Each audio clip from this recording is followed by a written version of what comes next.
Jain friends और जुड़े हैं आप ट्रिक्स ऑनलाइन क्लासेस पे। प्यारे बंधु, आपको हम इनसे पढ़ाने वाले हैं हिस्ट्री, और ये जो है चैप्टर 2 है, और चैप्टर 2 है ये क्लास 12 हिस्ट्री चैप्टर 2 है। प्यारे बंधु, क्लास 12 हिस्ट्री यानी इतिहास चैप्टर 2, और आपका चैप्टर का दूसरा का नाम है राजा, किसान और नगरीय आरंभिक राज्य और उनकी अर्थव्यवस्थाएं। तो प्यारे बंधु, इसका जो है सबसे पहले आपको हम इसमें जो है उसका जो है इसका सबसे पहले परिचय लेने वाले हैं। क्या लेने वाले हैं? परिचय।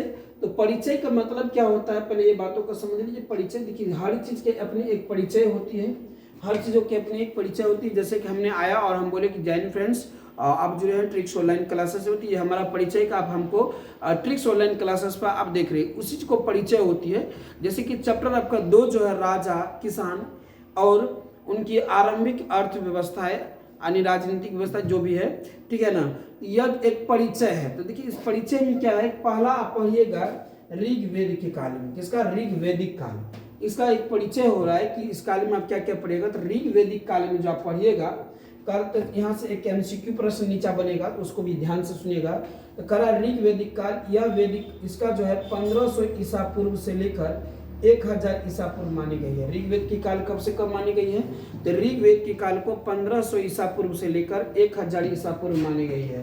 तो आपको याद रखेगा, प्रश्न कभी कभी कोई पूछ सकता है कि ऋग्वेदिक काल कब से कब तक मानी गई है। तो ऋग्वेदिक काल जो है 1500 ईसा पूर्व से लेकर 1000 ईसा पूर्व मानी गई है। क्या यहाँ तक किसी को दिक्कत? चलिए, तो यहाँ से पहला पॉइंट आपका बनता है एक प्रश्न, एमसीक्यू प्रश्न। अगला देखिए, इसमें पॉइंट कह रहा है, कुछ पॉइंट दिया गया है, कह रहा है कि हड़प्पा सभ्यता के पश्चात। अब रहा बात यहाँ पेरबंदो पश्चात की। किसकी? तो पश्चात के मतलब होता है बाद। तो आपको ये बात तो पता ही होगा कि हड़प्पा सभ्यता एक नगरीय सभ्यता था, जो हम अध्याय 1 में पढ़ाए हैं, ठीक है ना।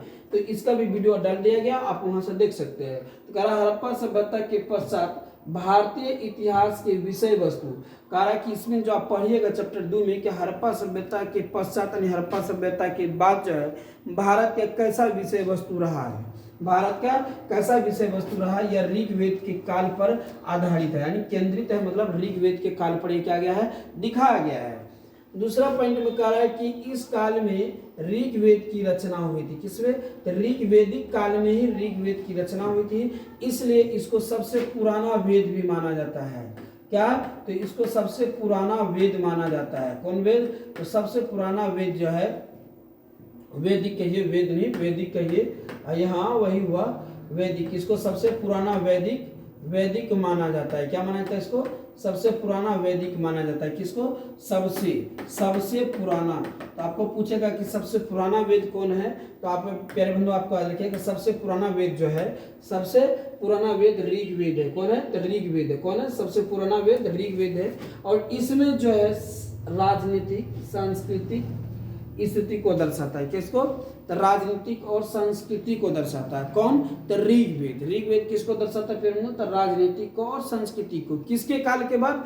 तो हड़प्पा सभ्यता के बाद जो है, हड़प्पा हमने आपको चैप्टर में पढ़ाया था, फिर उन्होंने पहला चैप्टर जो पढ़े थे तो वो हड़प्पा सभ्यता से जुड़ी हुई। और आप पढ़े कि हड़प्पा सभ्यता एक नगरीय सभ्यता थी, लेकिन वह सभ्यता तो समाप्त हो गई। उसके बाद जो सभ्यता बनी, तो उससे यहाँ से जो है ये एक ग्रामीण सभ्यता से प्रारंभ हुई। उसके बाद की जो सभ्यता बनी, ये किस सभ्यता से प्रारंभ हुई?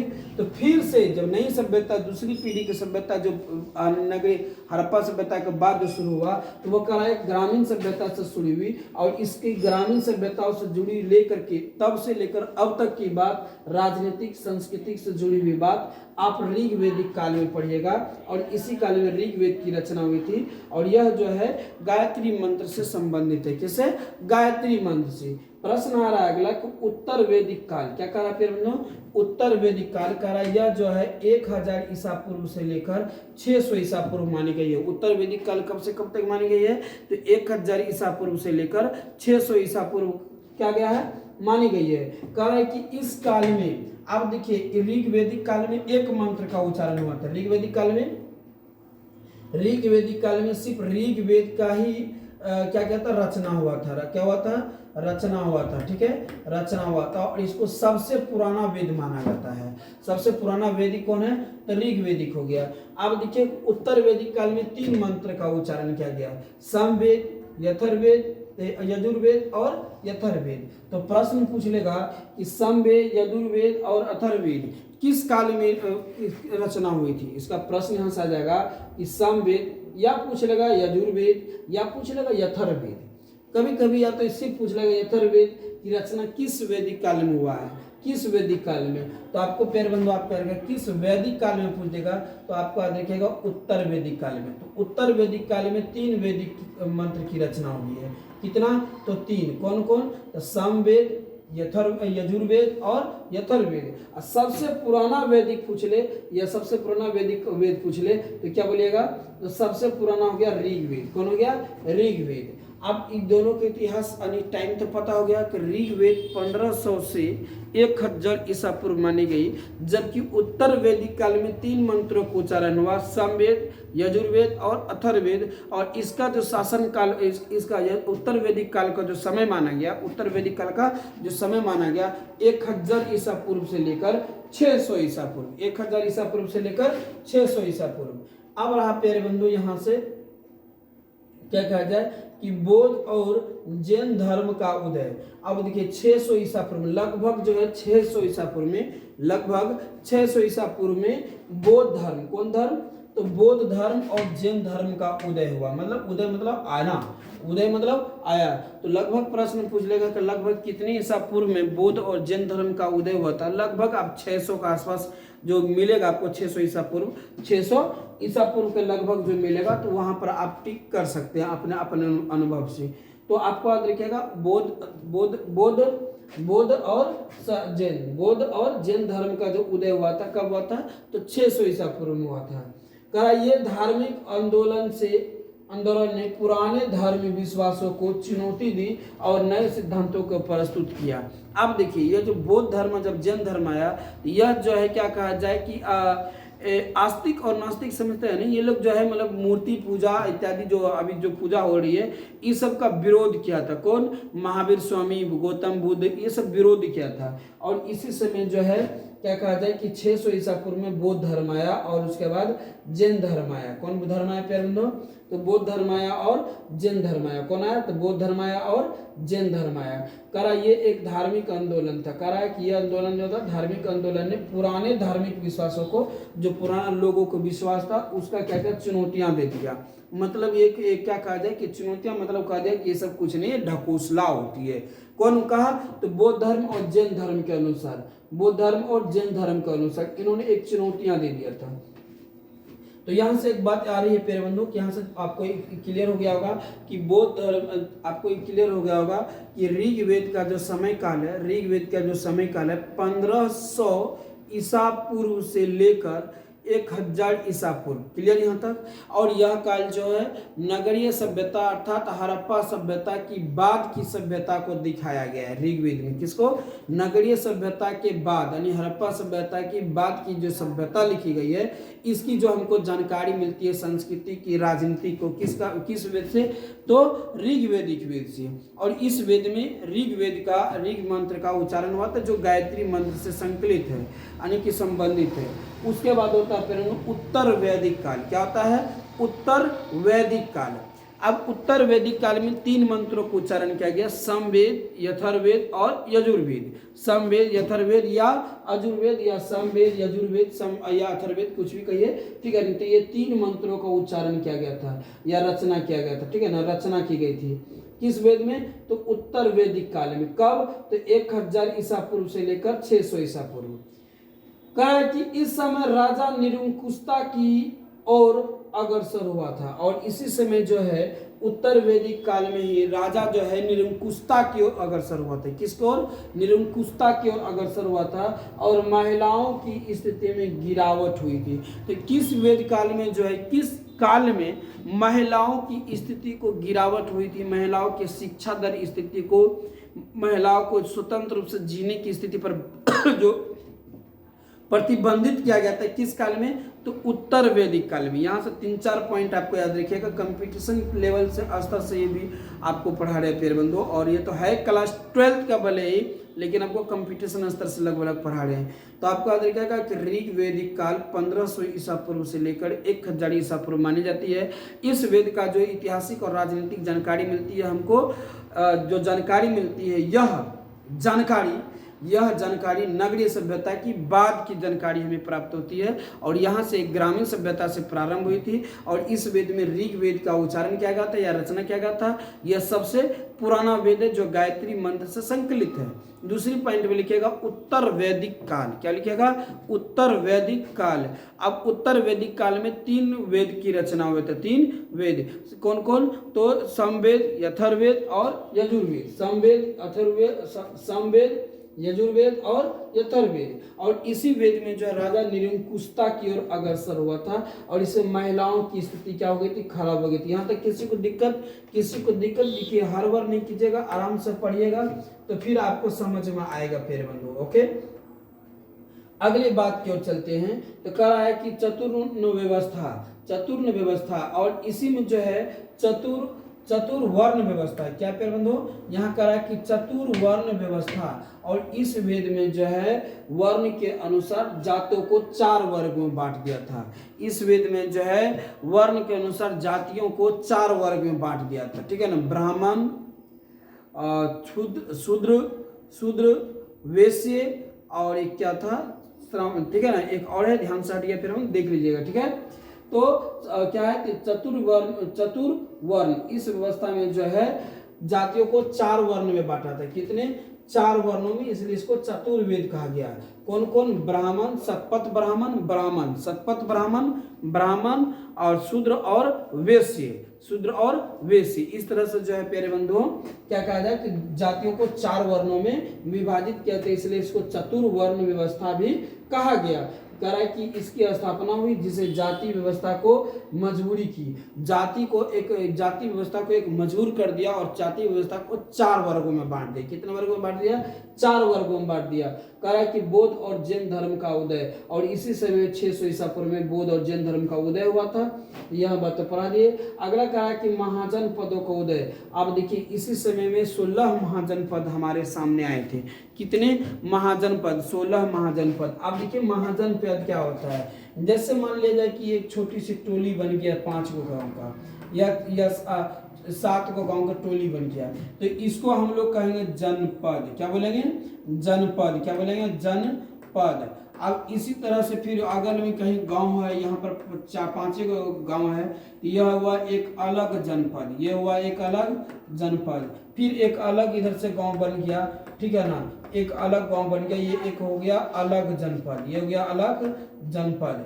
अब इस तरह से जो है कई जनपद मिलकर, इस तरह से कई जनपद मिल जाता है और एक बड़ा आकृति ले लेता था, तो इसको कहते थे हम लोग महाजनपद। क्या कहते थे, महाजनपद कहते। तो अब आपको पता हो गया होगा कि महाजनपद का जो उत्पत्ति हुआ है जनपद से हुआ है। किससे, जनपद से। अब एक कभी कभी प्रश्न आ जाएगा जनपद क्या होता है प्यारे बंधुओं। तो जनपद वह स्थल होती है जहां लोग निवास करते हैं। प्रश्न कभी कभी आ जाएगा कि जनपद क्या होती है, तो जनपद वह स्थल होती है जहां लोग निवास करते हैं, उसे जनपद कहते हैं। और कई जनपद मिलकर एक महाजनपद का निर्माण किया, और इस तरह से भगवती सूत्र यानी बौद्ध क्या कहा जाए, जैन धर्म के भगवती सूत्र और बौद्ध धर्म के अनुसार जो है क्या कहा जाए कि 16 महाजनपदों का वर्णित हुआ है। किसके, 16 महाजनपदों का क्या हुआ है, चर्चा की गई। किसने, तो 16 महाजनपदों की क्या हुआ है, चर्चा की गई है। तो आपको याद रखिएगा, तो 16 महाजनपद अस्तित्व में आया जिसमें राजतंत्र और गणतंत्र व्यवस्था सम्मिलित थी। किसका, राजतंत्र और गणतंत्र व्यवस्था। उसके बाद जो है मगध साम्राज्य ने अत्यधिक शक्तिशाली और प्रमुखता प्राप्त की, और इस तरह से धीरे धीरे जो है राजतंत्र समाप्त हुई। धीरे धीरे कहीं पर राजतंत्र व्यवस्था हुआ, कहीं पर गणतंत्र व्यवस्था हुआ, और जा करके कई महाजनपद जो बना उसमें सबसे शक्तिशाली महाजनपद बना मगध। कौन बना? मगध। कौन बना फिर बंधु? मगध। तो सबसे शक्तिशाली महाजनपद मगध आया। क्या आया? मगध। तो आपको याद रखिएगा, हमारे बात को फिर से सुनिए। हमने क्या बताया प्यारे बंधुओं कि महाजनपदों का उदय अगले जब बौद्ध धर्म और जैन धर्म की बाद हमारा कौन सा यहाँ पर मतलब धीरे धीरे स्टेप दुनिया बदलती गई। दुनिया क्या हुआ प्यारे बंधुओं? दुनिया बदलती गई और जब आया किस पद? तो 16 महाजनपद। तो हमने बताया कि पहले अभी हमने बताया था कि छोटी छोटी जनपद मिलकर, कई छोटे छोटे जनपद मिलकर एक महाजनपद बनाया और जिसमें सबसे शक्तिशाली महाजनपद बना था मगध। कौन बना था फिर? मगध बना था। अब यहाँ पे एक बात ये भी बता दें कि जनपद क्या होता है कि जहाँ पे लोग निवास करते हैं उसे जनपद कहते हैं। ठीक है ना। तो एक है अंगुत्तर निकाय, बौद्ध धर्म के अंगुत्तर निकाय, याद रखिएगा फिर बौद्ध धर्म के अंगुत्तर निकाय के अनुसार और जैन धर्म के भगवती सूत्र के अनुसार, जैन धर्म के भगवती सूत्र के अनुसार 16 महाजनपदों का व्याख्या किया है। कई यानी कि क्या हुआ है कि 16 महाजनपदों का चर्चा की गई है। कितनी? 16 महाजनपदों की चर्चा की गई है। और महाजनपदों में जो था प्यारे बंधुओं क्या था कि राजतंत्रात्मक और गणतंत्रात्मक थी। कैसे थे? तो महाजनपद भी दो तरह का थे, एक राजतंत्रात्मक, एक गणतंत्रात्मक। आगे चलकर क्या हुआ कि मगध महाजनपदों अत्यधिक शक्तिशाली और प्रमुखता प्राप्त हुआ। हमने बताया था कि 16 महाजनपदों में सबसे शक्तिशाली महाजनपद जो था, 16 महाजनपदों में सबसे शक्तिशाली महाजनपद जो था वो था प्यारे बंधु मगध।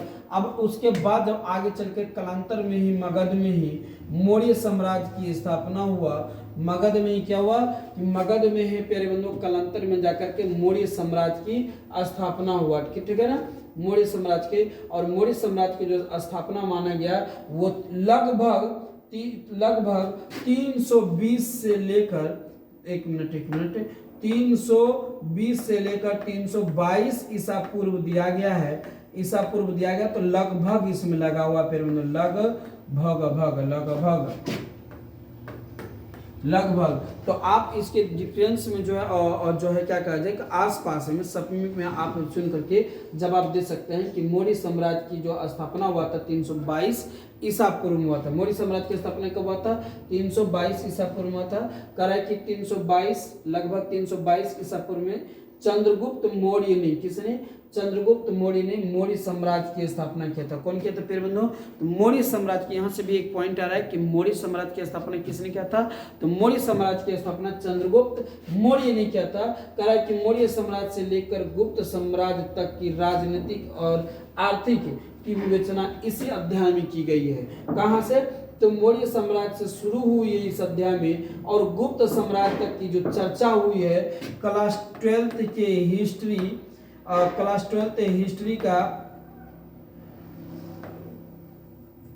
हिस्ट्री का प्यारे बंधु अध्याय 2 में इसकी चर्चा की गई है। अध्याय 2 में इसकी चर्चा की गई है। तो प्यारे बंधु आप इससे एमसीक्यू प्रश्न आती है, एमसीक्यू प्रश्न आती है और आप लोग इसका एमसीक्यू प्रश्न का जवाब दीजिएगा। क्या कहा जाए, एक मिनट देख लेते हैं यहाँ पे क्या प्रश्न को आपको दिखाई दे रहा है या नहीं अच्छी तरह से। तो फिर हम इस तरह से चलिए, हाँ इस तरह से आप लोगों को एमसीक्यू प्रश्न का वैकल्पिक दिखाई तो दे रहा है। हम इसको थोड़ी सी बड़ा करने के प्रयास कर रहे हैं जो आपको अच्छी तरह से दिखाई दे। चलिए तो प्रश्न आएगा प्यारे बंधुओं का है कि ऋग्वेद की रचना कब हुई थी। प्रश्न यहाँ आपका डी नंबर कहाँ गया जी? तो आप प्रश्न आ रहा है कि ऋग्वेद की रचना कब हुई थी।